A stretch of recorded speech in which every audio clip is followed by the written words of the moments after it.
3ஆம் நாள் சினிமா செய்திகள். என்னடா ரொம்ப நாளா ஆளே காணும், எங்க போயிட்ட? எலெக்ஷன்ல அக்கா, அதனால கொஞ்சம் பிஸி. ஃபர்ஸ்டே நம்ம வந்து ஒரு மங்களகரமா ஆரம்பிக்கணும்னு பாத்தீங்கன்னா, மங்களகரமா சாமி வணக்கம். துருவ நட்சத்திரம் படம் வந்து வர போகுதுன்ற மாதிரி ஜிவிஎம் ஒரு அதிரடியான அப்டேட் கொடுத்திருக்காரு. துருவ நட்சத்திரம் என்ன மங்களகரமான நியூஸா? இல்ல, ரொம்ப நாளா வந்து இழுத்துக்கிட்டே இருக்காங்க, அந்த வந்துரும்னு. அப்புறம் நீதிமன்றம் தடை போட்டது, பினான்சியலா ஜிவிஎம் கொஞ்சம் முடங்கினால அவரால் இந்த படத்தை வந்து வெளியில கொண்டு வர முடியல. இப்போ ஃபைனலா எல்லாம் முடிஞ்சிருச்சு அப்படின்னு சொல்லி ஜிவிஎம் ஒரு ட்வீட் போட்டிருக்காரு. அதோட இல்லாம என்னை வந்து முடக்க நினைக்கிறாங்க, என்னுடைய வளர்ச்சியை தடுக்க நினைக்கிறாங்க, இதை வந்து யாராலையுமே வந்து தடுக்க முடியாது, மற்ற படத்தையும் தடுக்கணும்னு நினைக்கிறவங்களுக்கு இது வந்து ஒரு பாடமா இருக்கும் அப்படின்ற மாதிரி அவர் பயங்கர கோவமா அதிரடியா ட்வீட் போட்டிருக்காரு. ஓகே மதகத ராஜா படம் வந்து ரொம்ப நாள் கழிச்சு ரிலீஸ் பண்ணாங்க தெரியுமா? ஐயோ, அந்த படத்துல அந்த டைம்ல சாங் ஃபேமஸ் ஆகி எப்படா ரிலீஸ் பண்ணுவாங்கன்னு நினைச்சோம். இப்போ ரீசெண்டா வந்துருச்சுல, வந்து ஹிட் தான் அடிச்சது ஆல்மோஸ்ட். சோ அது மாதிரி துருவ நட்சத்திரம் படம் ரொம்ப வருஷமா ரசிகர்கள் எதிர்பார்த்துக்கிட்டு காத்துக்கிட்டு இருக்காங்க. அதுல முக்கியமா விக்ரம், அதுக்காக விக்ரம் சாருக்காக தான். ஏன்னா அவர் நடிப்பை வந்து நம்ம எந்த குறையுமே சொல்லிட முடியாது. டாப் லெவல்ல அவர் வந்து இருக்க வேண்டியவர். பட் சில படங்கள் கை கொடுக்காததுனால அந்த பேர் அவருக்கு இல்ல. இருந்தாலும் கமல்ஹாசனுக்கு அடுத்து நிறைய கிட்ட போட்டவர்கள் கூட சொல்லலாம். பெஸ்ட் ஆக்டர் அப்படின்னா நம்ம வந்து விக்ரம் சார் அவங்களதான் சொல்லணும். உங்ககிட்ட என்ன நியூஸ் இருக்கு சினிமால பத்தி? எனக்கிட்டயா, இப்போ சினிமா துறையை பொறுத்த வரைக்கும் உயரிய விருதுனா என்ன வருது? பாரத ரத்னாவா? ஆஸ்கர் விருது சொல்லுவோமா? ஆஸ்காரா? ஓகே, தெரியல. ஓகேவா, அவங்க வந்து ஒரு புது ரூல்ஸ் கொண்டு வந்திருக்காங்க. என்னென்ன? எப்பவுமே மனுஷங்களுக்கு தான் நாங்க வந்து முக்கியத்துவம் கொடுப்போம், ஏஐக்கு முக்கியத்துவம் கொடுக்க மாட்டோம். ஆமா, படைப்பு விஷயத்துல வந்து இப்போ ஏஐ பயன்படுத்தி நிறைய விஷயங்கள் பண்றாங்கல்ல, நாங்க வந்து அதை கன்சிடர் பண்ணிக்க மாட்டோம். யாரும் முழு மனுஷ உழைப்பு போட்டு எடுக்கிறாங்களோ அவங்களுக்கு தான் நாங்க முன்னுரிமை கொடுப்போம், டூப்புக்கு வந்து முன்னுரிமை கொடுக்க மாட்டோம்னு சொல்லிட்டாங்க. இப்போ கதையா இருக்கட்டும், கதை யாரு எழுதுறாங்கன்னா, இப்போ ஏஐ மூலமா நீங்க கதை எழுதிருந்தீங்கன்னா அதுக்கெல்லாம் நாங்க வந்து கன்சிடர் பண்ணிக்கவே மாட்டோம். அப்ப உச்ச நடிகர்லாம் என்ன பண்ணுவாங்கன்னு தெரியலையே. ஏன்னா அவங்கலாம் டூப் வச்சானா நிறைய இதை பண்ணிட்டு இருக்காங்க. ஓ, நீ அப்படி வாரியா? பட் இருந்தாலும் டூப் வச்சாலுமே வந்து அவங்க வந்து நிறைய விஷயங்கள் பண்றாங்கல்ல, நடிக்கிறாங்கன்னு சொல்லிட முடியாது எல்லாரும். ஆனா நீ கேட்ட கேள்வி கரெக்ட் தான். அப்போ வந்து நம்ம இப்போ இதுக்கப்புறம் வந்து கொடுக்கும்போது வந்து இந்த டூப் ஆர்டிஸ்டா நடிக்கிறாங்களா அவங்களுக்கு தான் விருது கொடுக்கணும்ன்ற. ஆமா, இப்ப வந்து ஒரு பைக் வந்து வீலிங் பண்ணணும், ரேசிங் பண்ணணும், சம்திங் ஸ்டண்ட் வருது, அந்த டைம்ல வந்து டூப் தானே யூஸ் பண்றாங்க. ஹீரோ போயிட்டு சண்டை போடுறது இல்ல, அவங்க டூப் கிடையாது. சோ டூப் வந்து இவங்க தான். சோ ஹீரோஸ் வந்து அவங்க தான், மெயின் ஹீரோஸ் வந்து அவங்க தான். பட் அது நமக்கு வந்து லேட்டா தானே வந்து புரியுது. ஹீரோ தான் சண்டை போடுறாங்க நம்ம நினைச்சுக்கிட்டு இருப்போம். ஆனா டூப்பு தான் அந்த இடத்துல ஹீரோவா இருக்காங்கன்றது இப்பதானே தெரியுது. சோ அந்த டூப்புக்கு தான் வந்து விருது கொடுக்கணும் நீங்க. கரெக்ட், ஓகே தான். இந்த மாதிரி சொல்லியிருக்காங்க, அப்படி பேசியிருக்காங்க. அது மட்டும் இல்லாம இவன் நீ சொன்ன உடனே ஒரு விஷயம் ஆகுறது, இவன் சீரியல்ல எல்லாம் வந்து லேடிஸ் வந்து கீழே விழுற மாதிரி சீன்ஸ் எடுப்பாங்கல்ல, ஒரு கணத்துல குதிக்கிறதா இருக்கட்டும், மாமியாட்ட கோச்சிட்டு போய் எங்கேயாவது விழுறதா இருக்கட்டும், அதெல்லாம் பார்த்தோன்னே நமக்கே பாவமா இருக்கும், ஐயோ இந்த பொண்ணு இவ்வளவு பாப்போனதே அப்படின்னு நினைப்போம்.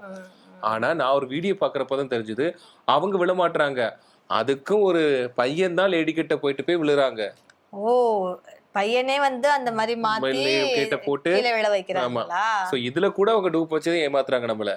ஆமா, ஹீரோயின் எல்லாமே பண்ணிட மாட்டாங்கல்ல, ஜஸ்ட் அவங்க ஹீரோயின் சொல்லிட்டு அவங்களுக்கு அங்கீகாரம் கொடுக்கறப்ப இதை அங்கீகாரம் கொடுக்குறாங்கன்னா, இப்ப ஹீரோயின் பேஸ்டுன்னு பாத்தீங்கன்னா அந்த கிளாமருக்கு தான் ஃபர்ஸ்ட் வந்து இடம் கொடுப்பாங்க. அவங்க வந்து பார்க்க மூக்கு முழியுமா இருக்காங்களா, வெள்ளையா இருக்காங்களா, அவங்க சிரிச்சா அழகா இருக்கா, முறைச்சா அழகா இருக்கா, எல்லாருக்குமே தான் மூக்கு முழி இருக்கு. மூக்கு முழி வந்து இந்த மாதிரி இருக்க கூடாது, லட்சணமா அழகா இருக்கணும். எங்க அழகுக்கு என்ன குறைச்ச? அதான் அந்த மாதிரி எல்லாம் பார்த்து தானே இடம் கொடுக்குறாங்க. சோ திறமைய வச்சு இப்ப ஏன்னா 10வது மாடில இருந்து நீ குதி, நீ வந்து ஸ்ட்ரைட்டா நின்ன கீழே விழாம நின்னா நான் சான்ஸ் தருவேன், அப்படி ஒன்னும் ஆடிஷன் எடுக்கிறது கிடையாது இல்ல. ஆடிஷனே வேற மாதிரி தானே போயிட்டு இருக்கு தமிழ் சினிமா. அது வரைக்கும் போக வேண்டாம், நம்ம வந்து இப்படி ட்ராக் நம்ம சீரியலை கட் பண்ணிடலாம், சினிமாக்குள்ள வந்துடலாம். அடுத்ததாக என்கிட்ட ஒரு சினிமா நியூஸ் இருக்குது. என்னது? மிர்னால் தாக்கூர் வந்து ரொம்பவே கொஞ்சம் கோபப்பட்டு என்னுடைய கசப்பான அனுபவம்னு சொல்லியிருக்காங்க. ஆக்சுவலி மிர்னால் தாக்கூருக்கு கசப்பான விஷயம்னா தனுஷ் கூட சேர்த்து வச்சு பேசினதா இருக்கும். அதெல்லாம் கிடையாது, அவங்க தான் முற்றுப்புள்ளி வச்சுட்டாங்களே. அதான் உங்களுக்கு கசப்பான விஷயமா இருக்கு, வேற அப்படி கிடையாது. ஹீரோயினா இருக்காங்களே அவங்க வந்து சன் ஆஃப் சர்தார் 2ன்ற படத்துல நடிச்சிருந்தாங்கல்ல. ஆமா, அதுல பிளாஷ்பேக்ல சங்கி பாண்டே அவங்களுடைய மனைவியா நடிச்சிருப்பாங்க. அவங்களுக்கும் மிர்னால் தாக்கூருக்கும் கிட்டத்தட்ட ஒரு 30 வயசு வந்து வித்தியாசமா. Okay okay. என்னன்னா அந்த அவரு அந்த ஹீரோ இருக்காருல்ல, அவங்களுக்கே மிருனால் தாக்கூர் ஏஜ்ல ஒரு பொண்ணு இருக்குது. அதான் நான் சொல்ல வர்றேன். அதாவது அந்த படம் எப்படின்னு பாத்தீங்கன்னா, மிருனால் தாக்கூர் வந்து கணவனை இழந்த ஒரு மனைவியா இருப்பாங்க. அந்த படத்துடைய ஹீரோ மனைவியை இழந்த கணவனா இருப்பாரு. மிருனால் தாக்கூரும் படத்துடைய ஹீரோவும் 2 பேரும் வந்து பேசி அவங்களுக்குள்ள ஒரு நெருக்கம் உண்டாகி நட்பாகி அந்த மாதிரி இருக்கக்கூடிய படம் தான் அது. நல்லாவே ஹிட் அடிச்ச படம் தான். ஸோ எனக்கு இந்த மாதிரி கதை சொல்லும்போது நீங்கள் இத்தனை வயசு ஒரு முதியவருக்கு, அதாவது இத்தனை வயசு உள்ளவருக்கு தான் நீ உங்க மனைவியா நடிக்க போறீங்க ஃபிளாஷ்பேக்ல நீ என்கிட்ட சொல்லலை. சப்போஸ் சொல்லியிருந்தாங்கன்னா நான் நிராகரிச்சிருப்பேன்.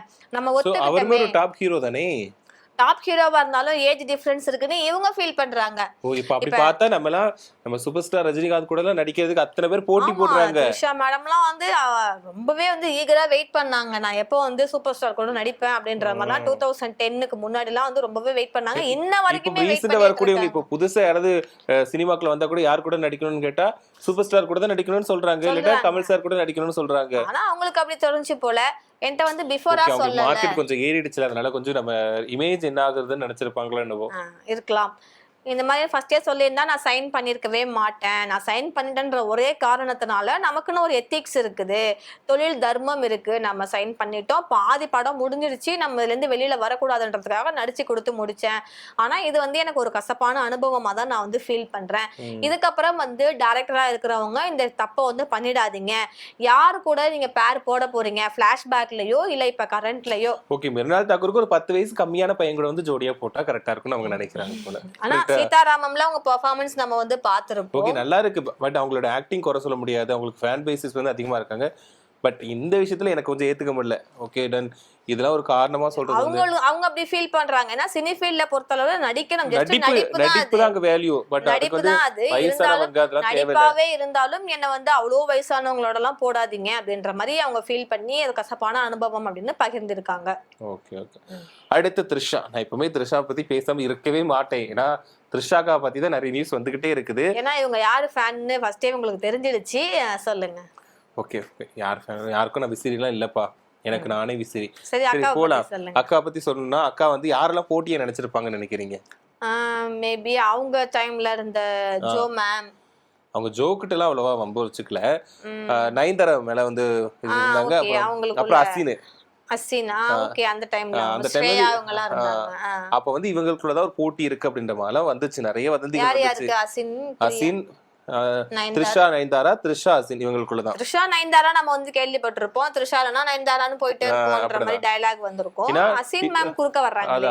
இப்ப குருவி படத்துல வந்து ஃபர்ஸ்ட் நயன்தாரா தான் கமிட் ஆனாங்க, அதுக்கப்புறம் த்ரிஷா ஏதோ ஒரு வேலை பண்ணி தான் அந்த படத்துல இவங்க கமிட் ஆனாங்க அப்படின்ற மாதிரி நிறைய வதந்திகள் வந்துச்சு. வதந்திகளா அது உண்மையான்னு தெரியல, பட் அந்த டைம்ல நிறைய விஷயங்கள் வந்துச்சு. ஒரு டைம்ல வந்து நயன்தாராவே சொல்லியிருக்காங்க அவங்களுக்கு எனக்கும் செட் ஆகாது, இந்த பிரச்சனை இருக்கு அப்படின்ற மாதிரி அவங்களே சொல்லியிருக்காங்க. நயன்தாரா கேள்விப்பட்டிருக்கேன், அந்த சொல்லியிருக்காங்களா. இப்போ இதுக்கு முன்னாடி பாத்தீங்கன்னா நிறைய பேர் சொல்லியிருக்காங்க அசின் நடிக்க வேண்டிய படங்களை, நிறைய படங்களை இவங்க வந்து பறிச்சுக்கிட்டாங்க த்ரிஷா அப்படின்ற மாதிரிலாம் வந்துச்சு. ஏன்னா குறிப்பா விஜய்க்காக. ஏன்னா அந்த டைம்ல பாத்தீங்கன்னா த்ரிஷா எப்படி ஒரு விஜய் கூட வந்து நிறைய படங்கள் நடிச்சாங்களோ அதே மாதிரி அசினுமே தொடர்ந்து நிறைய படங்கள் நடிச்சிருந்தாங்க. ஆமா, நம்ம பாத்துருக்கோம். போக்கிரியா இருக்கட்டும், அதுக்கப்புறம் காவலனா இருக்கட்டும், வரிசையா நடிச்சுக்கிட்டு தான் இருந்தாங்களா. ஸோ அதனால இப்போ வந்து அந்த டைம்ல அப்படி போயிட்டு இருந்துச்சு. ஆனா ஒரு டைம்ல வந்து த்ரிஷா வந்து இது தொடர்பா ஒரு பேட்டி கொடுத்திருக்காங்க, அதுதான் இப்போ வைரல் ஆயிருக்கு. என்ன கொடுத்திருக்காங்க? என்னன்னா எனக்கும் அசினுக்கும் எல்லாம் பிரச்சனையே கிடையாதுன்னு, அவங்க வந்து நான் எங்கேயுமே மீட் பண்ணது கிடையாது, ஒரே ஒரு டைம் ஒரு அவார்ட் ஃபங்க்ஷனுக்கு போனா அப்போ எனக்கு அவார்டு கிடைச்சது, அப்போ எனக்கு வந்து அசின் வாழ்த்து சொன்னாங்க, அது மட்டும் தான், மற்றபடி பிரச்சனையே இல்லை அப்படின்ற மாதிரி சொல்லியிருக்காங்க. ஆனா பிரச்சனை வந்து நயன்தாராவுக்கும் த்ரிஷாவுக்கும் தான் இருக்கு. ஆனா அசின் த்ரிஷா இவங்களுக்குமே பிரச்சனை இருந்திருக்கு அப்படிங்கறத நிறைய பேர் சொல்லியிருக்காங்க. நிறைய பிஆர்ஓக்களே வந்து சொல்லியிருக்காங்க த்ரிஷா வந்து கொஞ்சம் விஜய் கூட அசின் சேர்ந்து நடிக்கிறத வந்து தாங்கிக்க முடியாம நிறைய படங்களை வந்து கைப்பற்றி இருக்காங்க அப்படின்ற மாதிரி சொல்லியிருக்காங்க. இப்போ ஒரு கிளாஸ்ல நல்லா படிக்கிற பசங்க இருந்தாலே ஃபர்ஸ்ட் ரேங்க் செகண்ட் ரேங்க் வாங்குறவங்களை பாத்தீங்கன்னா வெளியில ஃப்ரெண்டா இருப்பாங்க, உள்ளுக்குள்ள அந்த பகை இருக்கும்ல. அது மாதிரி சினி ஃபீல்ட்ல ஒரு பெஸ்ட் ஹீரோயின்ஸ் தான் இவங்களான்னு நம்ம வந்து சொல்லலாம். என்ன ரோல் கொடுத்தாலும் அதை சேலஞ்சிங்கா எடுத்து அதுல இருக்கிற பெஸ்ட் அவங்க கொடுப்பாங்க. ஸோ அவங்களுக்குள்ள வந்து ஒரு பொறாமைகள் இதெல்லாம் இருக்கிறது வந்து ஒரு சகஜம் தான், நம்ம வந்து கடந்து போயிடலாம். முக்கியமான விஷயம் வந்து அசின் வந்து அதுக்கப்புறமா ஹிந்தி சினிமாக்கு போயிட்டாங்களா, ஸோ அதனாலதான் நிம்மதியானாங்களா த்ரிஷாக்கா. ஓகே, இப்ப நமக்காக இருந்த ஒரு போட்டியா இருந்த ஒருத்தவங்க வந்து போயிட்டாங்கப்பா அப்படின்ற மாதிரி நிம்மதியா இருந்திருக்காங்க. பட் இன்னைக்கு அவங்க வந்து டாப்பா தான் இருக்காங்க த்ரிஷா. சோ நயன்தாரா விட டாப் லெவல்ல ஆமா இருக்காங்க. இன்னைக்கு வரைக்கும் ஹீரோயினா தான் அவங்க வந்து கமிட் ஆயிட்டு இருக்காங்க. இன்னும் நிறைய படங்கள் கைவசம் வச்சிருக்காங்க. இப்ப கருப்பு படம் வரப்போகுது May 14 சூர்யா சாரோட. அதற்கு அடுத்ததாக நிறைய படங்கள் அவங்க கைவசம் இருக்கு. சோ இன்னும் ஸ்டில் ஹீரோயினா அவங்க வந்து கிட்டத்தட்ட 20 இயர்ஸ்க்கு மேல வந்து சினி ஃபீல்ட்ல அவங்க ரன் 40 வயசு கடந்துமே ஒரு டாப் நடிகை இருக்காங்க அதுல ஒரு பெரிய விஷயம் தான். எனக்கும் அவங்க ஒரு உதவியாளரா வந்தவங்க தான். ஜோடி படத்துல அந்த சிம்ரன் மேம் கூட கேங்ல சைடு ஆர்டிஸ்டா அவங்க இருந்தாங்க தான். அப்படி இருந்து அதுக்கப்புறம் லேசா மௌனம் பேசியது இந்த படங்கள் மூலமா நிறைய வெற்றி படங்கள் கண்டு இன்னைக்கு வந்து ஹீரோயினா அவங்க வந்து இருக்கிறாங்க அப்படின்னா நிறைய அதுக்கான எஃபர்ட்டா அவங்க போட்டிருப்பாங்க தான்.